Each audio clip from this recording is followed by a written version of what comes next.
Nord report the best information in the global internet. I encourage you to subscribe and like and invite you to watch. EU ambassadors have extended by 6 months the visa ban and asset freeze on 1,800 individuals, entities who undermined Ukraine's territorial integrity. The Hungarians succeeded in removing 3 minor names, but initially wanted to remove as many as 9. According to the Air Force of the Armed Forces of Ukraine, 12 Tu-95M bombers fired missiles from the Caspian Sea region. The Tu-95 aircraft, also known as Tu-95 in the NATO codename Bear, is a Soviet long-range strategic bomber or reconnaissance aircraft. It is powered by NK-12 turboprop engines, which are equipped with counter-rotating propellers. The design of this aircraft was developed at the Tupolev Design Bureau and has been in service since 1956.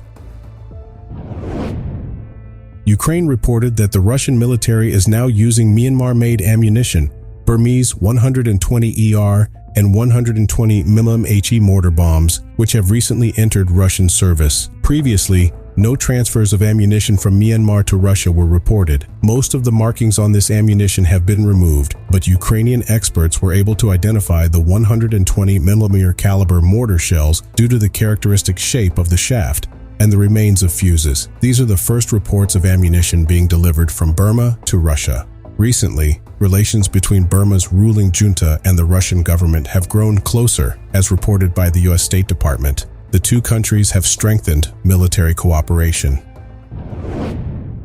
North Korea, during a visit by Russian Defense Minister Sergei Shoigu, unveiled the latest models of its weaponry, including the UN-banned Hwasong-7 and Hwasong-18 intercontinental ballistic missiles. Photos published by North Korean media of the arms exhibition also showed 2 previously unknown large North Korean drones. One of the drones on display, resembling the US MQ-9 Reaper, was a model with a span of about 20 meters, equipped with 2 types of missiles suspended from its wings. Interestingly, this machine seemed to be capable of carrying 6 missiles, while the US Reaper would accommodate 4. The second drone resembled the American RQ-4 Global Hawk, characterized by a span of about 35 meters. Its appearance included many similarities to the RQ-4, including a large engine air intake at the top of the fuselage and a butterfly tailplane. Information on these drones was limited, with no performance or names given. However, the serial numbers and North Korean Air Force markings on the fuselages suggested that they might enter service.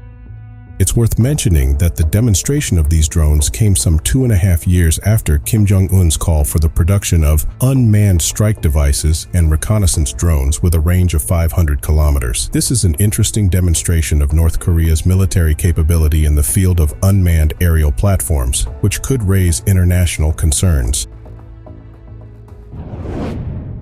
The Ukrainian parliament has extended martial law and general mobilization for another 90 days. Martial law has been imposed across the country 7 times since February 24, when the Russian invasion of Ukraine began. The last extension took place on May 2023, and the martial law measures are currently in effect until August 18. It is important to note that during martial law, a curfew is in effect throughout the country. However, its rules vary from city to city, but always apply to night hours. Curfews are adjusted depending on the level of security in a particular region. For example, at the beginning of the invasion, bans on leaving home were in effect for a whole day or more. During the curfew, citizens are not allowed on the streets without special permits. The Kyiv Independent reports that the Wagner Group, a private Russian military company, is allegedly recruiting fighters in Belarus. The information was published by the Center for National Resistance, a special website of the Ukrainian Armed Forces, which seeks to support civilian resistance. According to CNO, Wagner's group sets conditions for accepting new recruits, which include declaring readiness to participate in armed activities in Poland and Lithuania. This report raises concerns about potential security risks in the region and increased international tensions. Russian forces are conducting offensive operations in the Donetsk and Luhansk regions. The Ukrainian military has fought 28 combat clashes with Russian forces south of Novoselivske in the Luhansk region, south of Dibrova in the Luhansk region, north of Kromovo, east of Druzhba, and north of Klishchiivka, near Avdiivka, Marinka, Staromayorska of the Donetsk region. Such information was provided by the General Staff of the Armed Forces of Ukraine in a morning report. On the Zaporozhye and Kherson directions, the Russian army shelled Malynivka, Huliaipole, Stepowe, Lobkovo, Levadne and Kamieński from Zaporizhzhya region, Nikopol of Dnipropetrovsk region, Dudczany, Beryssław, Kozackie, Mołodiżne, Antonivka, Komyszany, Kizomys, Stanislav from Kherson region, and Ivanówka from Nikopol region. The Russian Air Force carried out airstrikes on Novodanylovka, Mała Tokmachka, Orichiv, Pyatykatki in Zaporizhzhya Oblast and Antonivka in Kherson Oblast. This was reported by the General Staff of the Armed Forces of Ukraine in a morning report.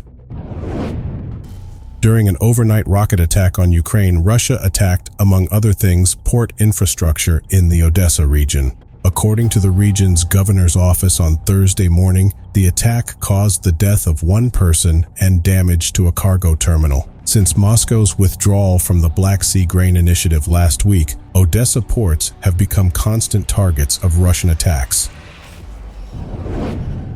During the final days of his administration, U.S. President Joe Biden ordered the sharing of the evidence gathered on Russian war crimes with the International Criminal Court, ICC. The New York Times reported Wednesday. According to the Daily, the Pentagon has so far blocked cooperation with the ICC.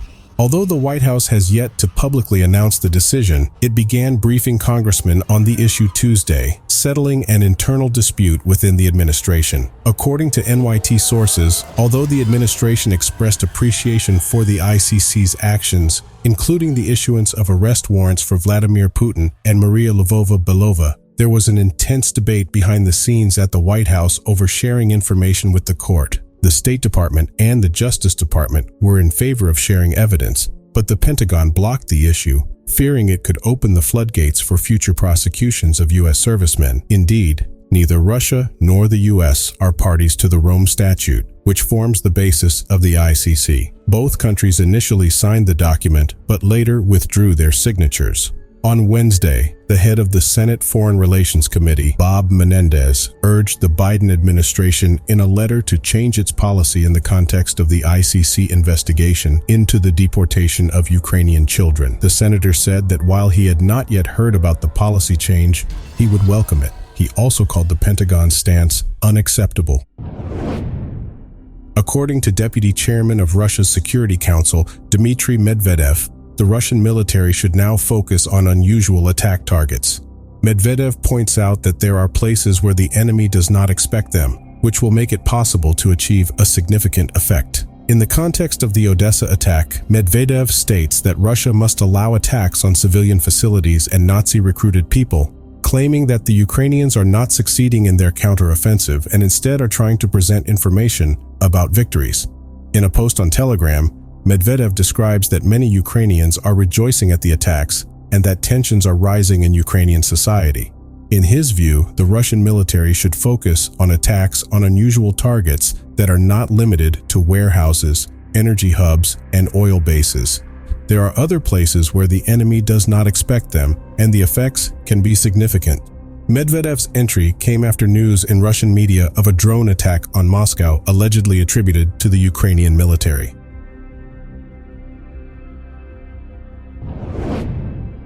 According to anonymous US-based sources, who are quoted by 3 diverse news portals, Ukraine appears to have initiated a new phase of counterattack. CNN reports that many thousands of additional military personnel are beginning to gather in the country's southern territories. A cited U.S. official suggests that this could indicate that Ukraine has spotted potential tipping points in Russia's defense. The same official reveals that the bulk of Ukraine's armed forces have now been committed to a counterattack. Ukraine has previously maintained that it has large numbers of troops in stock. The official expressed the opinion that this tactic has yielded some favorable results, and the counterattack has managed to overrun some sectors of Russian defenses in the southeast. In contrast, A high-ranking Ukrainian general, Oleksandr Tarnavsky, stresses that Russian minefields and fortified defenses pose a serious problem for the counterattacking forces in the south of the country. The general told the BBC that effective Russian defenses are hampering the movement of military equipment, including tanks and armored vehicles from the west. Our military therefore has to do most of the work, he said. He stressed in an interview with the media the professionalism of Russian forces has delayed Ukraine's rapid advance, he admitted, adding that he does not underestimate the enemy. Western military experts estimate that a significant counteroffensive by the Ukrainian military overcame Russian defensive barriers in the south yesterday.